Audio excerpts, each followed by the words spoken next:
Imagine this. You walk into your doctor's office, you're exhausted, you can't sleep properly, your libido's gone, you're carrying weight around your midsection that wasn't there 2 years ago, you feel flat, you feel numb, like someone slowly turned down the volume on your life. So you finally pluck up the courage to ask the question. You get that blood test, you wait a few weeks, and the message comes back.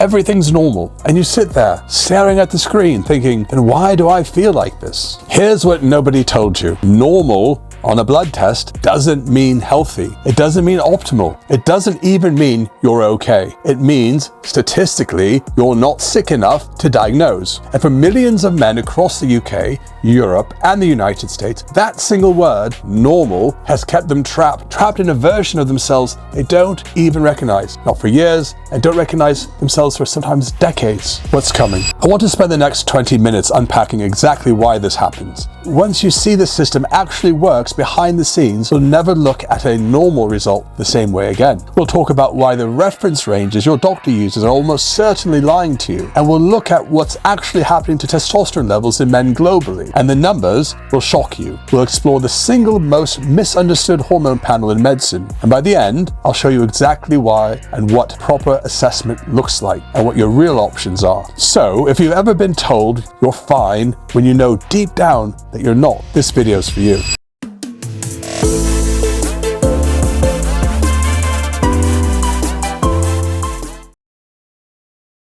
Let's start with what you're actually feeling, because I want you to understand something. These symptoms aren't just getting older. They're not just stress. They're not just part of life. Let me list them. Be honest with yourself as I go. Chronic fatigue that doesn't get better with sleep. You wake up and you're already tired. Brain fog. You're reading the same paragraph 3 times and you can't find the words you want. You walk into rooms and forget why you walked into them. Low libido. Maybe you've convinced yourself this is for a man in his 40s or 50s or even late 30s. It isn't. Erectile issues. Morning erections have disappeared. Performance is inconsistent. You've started to dread intimacy because you don't know what your body will do or won't do. Mood changes. You're more irritable. You're flatter. Things that used to bring you joy and make you feel up feel muted. You've experienced fat gain, particularly around the abdomen and midsection. Muscle loss, even when you're training. Poor recovery. You used to bounce back from workouts. Now you're sore for days. You have sleep disruption. You wake up at 3 or 4 in the morning. Your mind won't switch off. Now, here's the hard part. How many of those did you just say yes to? Because I speak to men nearly every single week who have many of those symptoms, nearly all those symptoms. And when they went to their GP, they were told, you guessed it, everything's normal.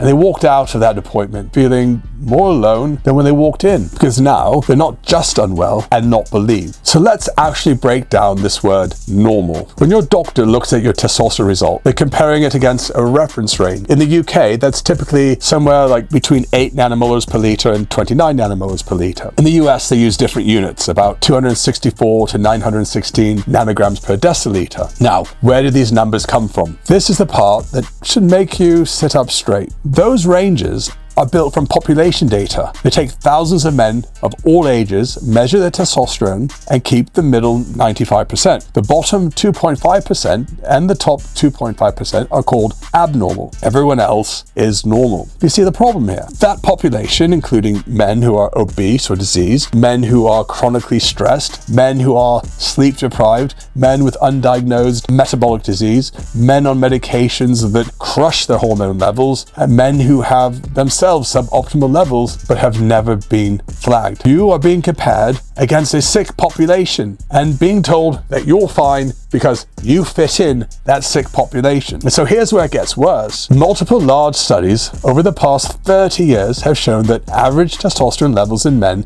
have been falling generation on generation. A landmark study out of the Journal of Clinical Endocrinology and Metabolism found that a 60-year-old man in the year 2000 had significantly lower testosterone than a 60-year-old man in 1987. Same age, same demographic, but lower testosterone. This is a generational collapse, and the reference ranges, the very numbers your doctor uses to tell you you're fine, you're normal, have been quietly adjusting downward to accommodate this. So when you're told your level is within the range, what that actually means is you fit into the declining average of an increasingly unhealthy population. That's not the same as healthy. That's not the same as optimal. That's not the same as what you need to feel like yourself. Let that sink in for a moment. You're not being measured against what's ideal for you. Now, I want to be clear about something. I'm not here to bash doctors. I've got enormous respect for the GPs and family physicians. They're working within a nearly impossible system. In the UK, your GP operates under the guidance from NICE, and I've called the National Institute for Health and Care Excellence. I don't think NICE is very nice, but NICE is this organization that sets the thresholds, and NICE is conservative because the NHS is a disease treatment system, not an optimization system, and it has to prioritize finite resource across 60 million people. So here's what a GP is actually dealing with. About 10-minute appointments if you're lucky, patient lists in the thousands, strict prescribing guidelines, litigation risk or regulatory risk if they step outside of them. There's really no training pathway in hormone optimization, and pressure from above to reduce referrals, reduce prescriptions, reduce costs. In that context, what can they realistically do for a man who says, I don't feel quite right? If your testosterone is at 9 nanomolars per liter, they're going to say, within range, and move on. And even though you might feel dramatically better at 20 or 25. It's a shame. And it's not dissimilar across much of Europe. In Germany, for instance, or France, and Netherlands, and Spain, public healthcare systems are structured around treating clinical pathology, the sick, not enhancing well-being, not improving symptoms like testosterone. The incentives are the same. And in the United States, the picture is different, but it has its own problems. Private healthcare creates more flexibility, but it also creates a bit of a Wild West, with everyone from world-class endocrinologists to potentially sketchy clinics that may just offer testosterone therapy off the back of a 2-minute questionnaire. Navigating this requires real knowledge, and the financial cost of making the wrong choice can be significant. So wherever you are in the world, the UK, EU, the USA, if you're going to your family doctor or your GP expecting them to perhaps optimize your hormones and make everything better, you're asking the wrong person. It's not their job, and it's not their remit. It's not what they're trained for. That isn't a criticism, it's a reality check. I want to pause here just for a second. If you made it this far into the video, I suspect something's caught your interest and is maybe resonating. I just want to say from the bottom of my heart, thank you for being here. We started this channel over the years because I've been working with men in the space, and we kept hearing the same story from various men and from women as well that are disgruntled with the way their healthcare systems treated them. In different faces, different countries, different backgrounds, but the same story. The person who's been told they were fine, who knew they weren't. And they may have lost years of their life trying to find out what was going on with their own body. They felt like a stranger in their own body, and who had nobody who would actually listen to them and investigate this properly. So this channel exists for that man or woman, for you, for your mother, your brother, your family members, for your best mate that has gone quiet lately. If this content is useful to you and you want us to keep making content like this and going deeper into the science and answering certain questions nobody more than a 10-minute appointment would ever do,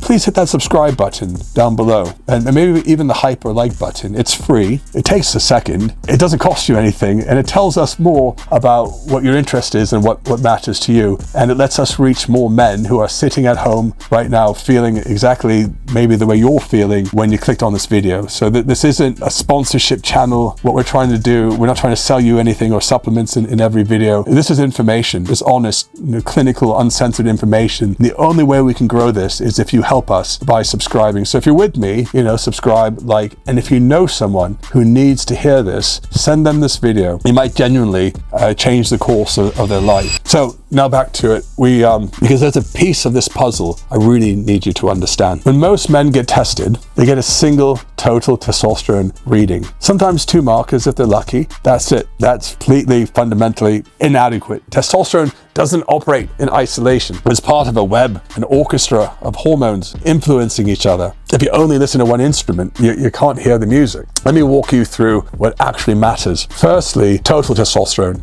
Yes, it's useful, but it's the headline, not the story. Secondly, free testosterone. This is the testosterone that actually is biologically available to your tissues. And you can have a normal total testosterone and a shockingly low free testosterone. And guess which one determines how you feel? It's not the total. Third, SHBG, sex hormone binding globulin. This is a protein that binds testosterone and makes it unavailable. High SHBG is common in men over 40, common with liver stress, common with certain medications, and high SHBG can flatten how you feel, even if your total looks perfectly fine on paper. Fourth, estradiol. Yes, men produce estrogen too, and when it's too high, which often happens as testosterone converts through aromatase enzyme, especially in men who carry a lot of extra body fat, you can get bloating, emotional volatility, gynecomastia, erectile dysfunction, when it's also paired along with insulin insensitivity or metabolic disease. When estrogen is too low, you get joint pain, low libido, low mood, and so estradiol has to be in balance. It's critical.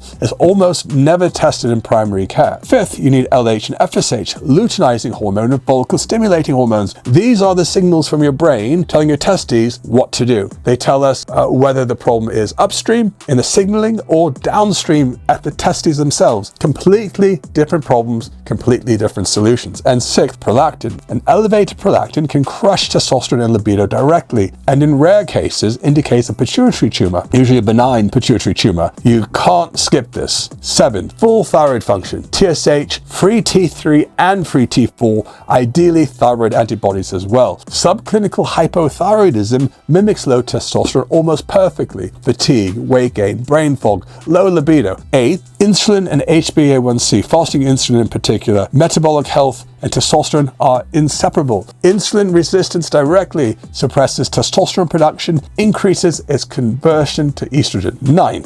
Vitamin D3, iron, ferritin, B12 deficiencies here present nearly identically to low testosterone in a huge number of men. Do you see how complete this is? You can't possibly sort this out in a 10-minute appointment with your GP with one blood test marker. It's like trying to diagnose a car problem by checking the fuel level. You need to look under the bonnet. So let's talk about the word we should be using instead of normal. Optimal. Optimal means what level of these markers produces the best version of you. The best energy, the best cognition, the best libido, the best body composition, the best sleep, and the best sense of self. For most men, optimal testosterone sits in the upper quartile of the reference range. Not the bottom, not the middle, the upper quartile. For a UK unit, that's typically somewhere between 20 and 28 units, roughly about 600 to 900 nanograms per deciliter in the US. If you're sitting at 10 or 11 nanomoles per liter, which is normal on paper, you're at less than half of where you could be, and you'll feel it every single day. But, and this is important, optimal is not just about the number, it's about context. A 35-year-old man and a 60-year-old might have the same testosterone number and feel completely different, because everything else we just discussed, SHBG, estradiol, thyroid, metabolic health, all of it shifts with age. So what does a proper assessment look like? It looks like a detailed consultation where someone actually listens. Symptoms are mapped. Symptoms are mapped carefully. Lifestyles assessed. We look at your sleep, nutrition, training, stress, alcohol intake, relationships, even your screen time. A comprehensive blood panel, not 3 markers, maybe 15 to 20. And then it's about the interpretation by someone who does this every single day. Now, I want to be responsible here, because in this space of the whole TRT and fitness world and TikTok and all that, there's a lot of hype and a lot of guys on social media pushing testosterone replacement as if it's the silver bullet. It isn't. It's one part, but before anyone considers hormone therapy, the foundations have to be addressed. The foundations are the boring stuff that nobody wants to hear. Sleep 7 to 9 hours properly. Testosterone is produced largely during sleep. If you sleep 5 hours, you're slashing your production. There are no quick drug fixes for that. Body composition. Your fat tissue, particularly around the midsection, around the abdomen, produces a lot of aromatase enzyme, which converts your testosterone to estrogen. And losing visceral fat can actually raise testosterone dramatically. So no supplement can compare. Training, heavy compound resistance training, deadlift deadlifts, squats, presses, rows. Not endless cardio, but cardio is still great for cardiovascular health, and it's important too. But you have to have a balance with this. Nutrition, adequate protein, nearly 2 grams per kilogram of body weight, and sufficient healthy fats and proteins. And testosterone is synthesized from cholesterol, key micronutrients like zinc, magnesium, selenium, vitamin D. These are important. And when it comes to alcohol content, very moderate content, or even eliminate alcohol, because alcohol suppresses testosterone directly. It elevates estrogen and potentially cortisol. And speaking of cortisol, stress and cortisol are linked. Chronic stress keeps cortisol elevated, and cortisol and testosterone sit in this inverse relationship. So meditation, breath work, certain kinds of therapy focus on real relationships. These are not the soft options. They're hormonal interventions, believe it or not. And for a lot of men, addressing those foundations produces dramatic improvements. They don't necessarily need clinical interventions if you can get the foundations right. They just needed someone to tell them where to go and what actually they needed to do. But for another group of men, and this is significant, lifestyle won't be enough. Changing your lifestyle won't change the testosterone levels, because the underlying issue is a genuine endocrine dysfunction that no amount of meditation or squats or heavy lifting can fix. I found many men were very thankful, not because of the treatment itself, but because they finally feel like themselves again. They got their personality back, they got their marriage back, their career is coming back, their sense of who they are is coming back, but it has to be done properly, with full monitoring and adjusted for the individual's physiology, with ancillary markers managed, biomarkers I'm talking about. And that's what a specialist like a BMH does, not just a rushed appointment at your GP. I want to close with something that I think about a lot. The real tragedy here isn't testosterone number, it's the years a man spends not recognizing himself in the mirror. So if this video resonates with you, please don't let another year go by. Don't normalize this. Don't dismiss it as though this midlife. Don't quietly lower your expectations of your own body and mind. Get a proper assessment. Work with a specialist like BMH who do this day in and day out. Treat your hormonal health with the seriousness it deserves, because if you don't, nobody else will. So what should you actually do from here? 1, stop accepting normal as an answer. If someone tells you your testosterone is normal, ask, well, what's the number? Where in the range? And what else have you tested? You have every right to know what those numbers are. And 2, get a comprehensive panel done. Not 1 marker, not 3, the full picture. Free testosterone, SHBG, estradiol, LH, FSH, prolactin, full thyroid, insulin, HbA1c, vitamin D, ferritin. If your doctor won't run those tests, then private testing is affordable and widely available across the UK, EU, and US. And come to Balance My Hormones, where we do very comprehensive panels on all this. And get your foundations right, the sleep, reduce the stress, the exercise. And if the symptoms still persist and your markers aren't where they should be, well, come to a specialist that deals with testosterone day in and day out. 3, work on your foundations, sleep, training, nutrition, stress, reduce alcohol before anything else. 4, if your symptoms persist and your blood markers aren't where they should be, get specialist input. Don't stay stuck in a system that isn't designed to help you with this problem. If you're in the UK or Europe, come to Balance My Hormone. And 5, and this matters, subscribe to this channel. We're going to continue to make videos that go deep into the topics of testosterone, hormones, and optimization, and how to read your own blood tests, and the truth about TRT and prostate health, and maybe myths and realities to discuss. We have podcasts with various guests. And then ask your GP. Maybe this will help change the conversation with them. So if this video helped you, share it with another person. Just one, you might make a big difference, especially for those who are silently suffering. But this information could be the thing that changes everything for them. You deserve to feel like yourself, not the version of you your blood test grudgingly permits, not normal. The version of you that walks into a room and lights it up. The version of you that sleeps well, thinks clearly, loves deeply, and leads powerfully. That man is still in there, and he's been waiting. It's time to get him back. I'll see you in the next one. To your health, to your wellness. This is Mike from Balance My Hormones. Balance My Hormones is precision, not guesswork.